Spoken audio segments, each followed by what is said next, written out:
По 2-годишна пауза поради корона пандемијата, средните училишта повторно во организација на матурските прослави.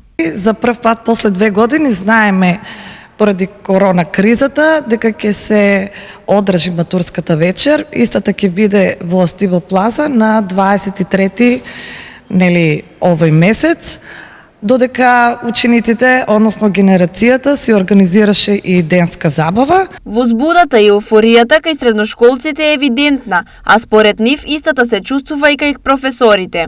Како генерација која што по 2 години ја прославува матурската вечер, секако сме возбудени, но возбудата не се чувствува само кај нас, се чувствува и кај професорите кои што дочека конечно по 2 години да има генерација која што ќе излезе повторно од овие средношколски врати. Значи секако после 2 години со тоа што не се одржи матурската вечер, за оваа година прв пат ќе се одржи и затоа помеѓу децата, но и помеѓу професорите се чувствува една голема возбуда и еуфорија со тоа што сите едва чекаат да заврши оваа школска учебна година. И оваа година не изостануваат трошоците кои ги имаат матурантите, а тие знаат да бидат и многу високи. Трошоците за матурската вечер се големи, но сепак возбудата и спомените се оние кои што ќе останат за секогаш.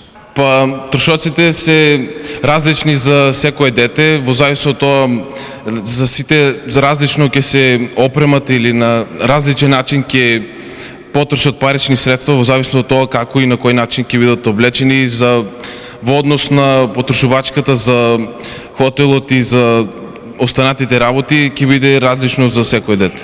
Иста е сликата и кај матурантите во целиот регион, а секако традиционално внимание земаат и делчевските матуранти кои ја задржаат традицијата да продефилираат низ делчевските улици. Во Средното општинско училиште Методи Димитриевски Брицо Делчево, дефилето ќе се го организираат самите ученици, нема да биде во организација на училиштето, бидејќи ковидот се го направи своето, уште не смеат училиштата како институции да организираат вакви групни собирања. Што се однесува до 10 најдобри матуранти, општина Делчево за нив организира наградна екскурзија. Оваа година во државата средно образование завршуваат 16.986 матуранти.